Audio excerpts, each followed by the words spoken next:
2 years have passed, and the walls of Carthage still stand, and they will continue to stand while Rome relies on ineffective commanders and a rabble of broken men. We are wasting coin and men on a futile... Rome must command respect.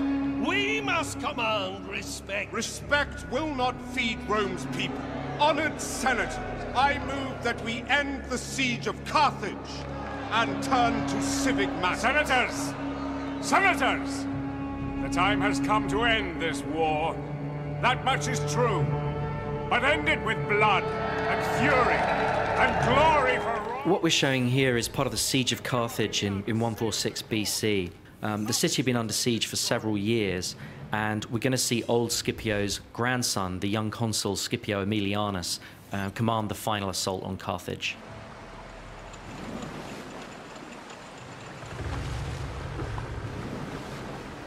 Consul, the fleet is ready. Burn the city, Tiberius.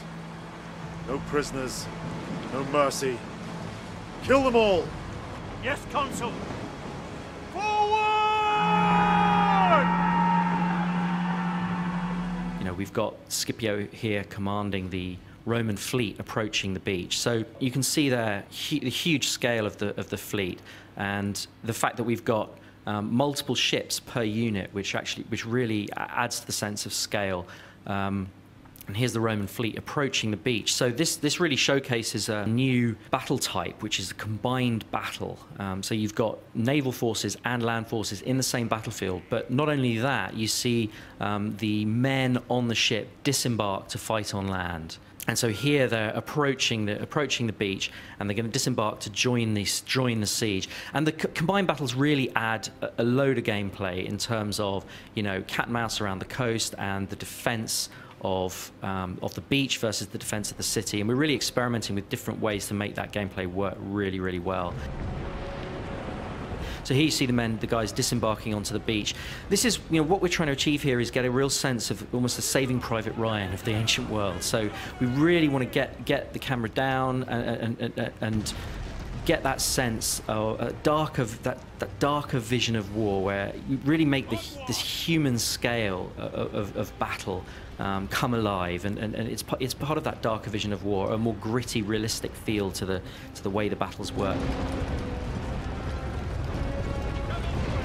Here you can see the shipborne artillery as part of another feature of combined battles. Obviously, you can have, you know, artillery on ships as well as on land, and these artillery pieces on the ships bombarding the city. So, as I said, huge epic city environment there, because this is the capital city of your great enemy here, and we really want to make the city feel like it's been under siege for several years. So it's a kind of darker view of siege war. It's not, you know, a kind of fresh city that we've had before. It's damaged, it's worn, it's dark, it's smoking. We want to make this approach feel apocalyptic. This approach to the final battle for one of your great enemies. We want it to feel apocalyptic. So, you know, we've got these siege towers here. They're in place because, as I said, the siege had been underway for several years. But this is the final assault from a navy. So we're really breaking down the barriers between armies and navies, and that's obviously got a huge impact on the campaign map as well, because it means that navies here can attack cities.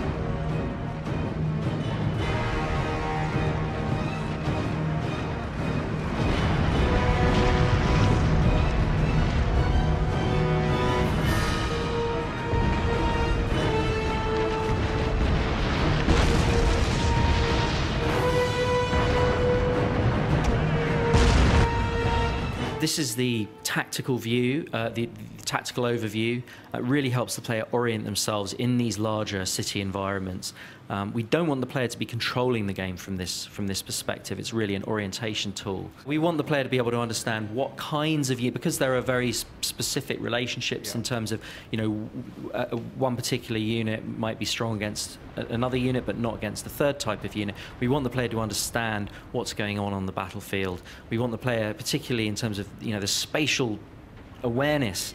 We want the player to be able to understand what's going on and see threats and where they're coming from, but absolutely not to control the battle from that perspective. So this is an example of unit camera, and we're really experimenting with ways to get the player down into the action. Prepare for battle, men. Remember, we fight for Rome!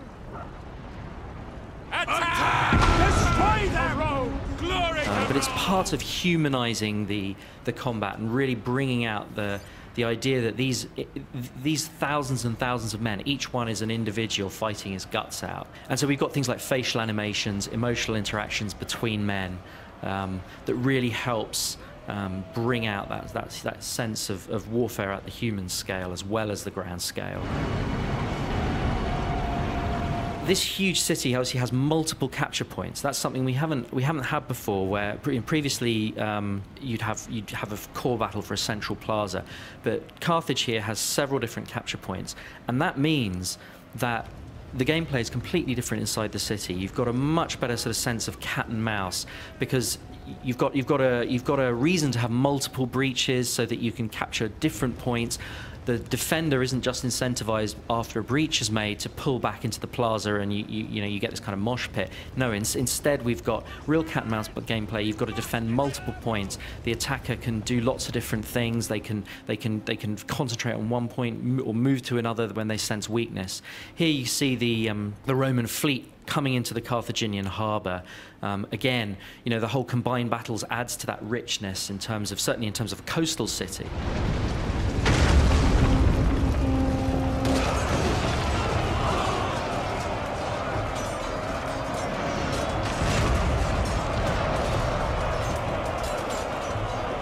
In Shogun, you've got individual samurais seeking out other samurais, and they have this sort of elegant swordplay.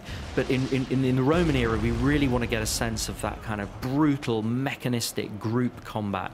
Particularly for the Roman legions, that kind of meat grinder style, that mechanized style. We really want to get a greater sense of sort of visceral impact. So I think, it's part of making the game feel more visceral and have a slightly darker, grittier feel, certainly in terms of the battlefield.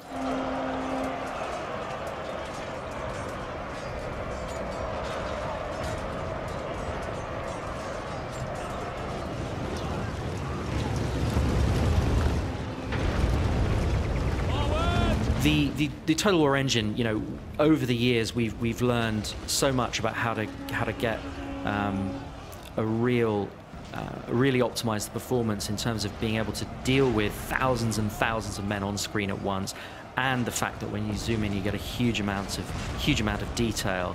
But we also want to make sure that the game, as well as taking advantage of the best that the most powerful machines have to offer, we also want to make sure that the game's playable on lower end machines too. So our goal is to make sure that the game has the same minimum spec as Shogun 2.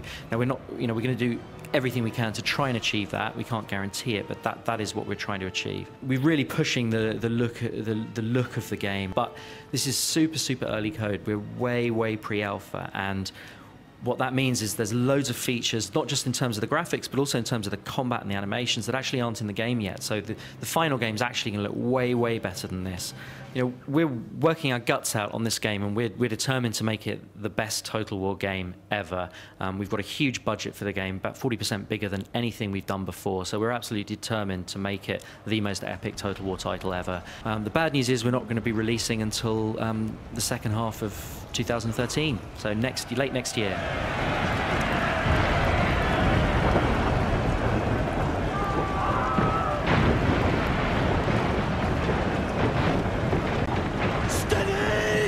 Steady!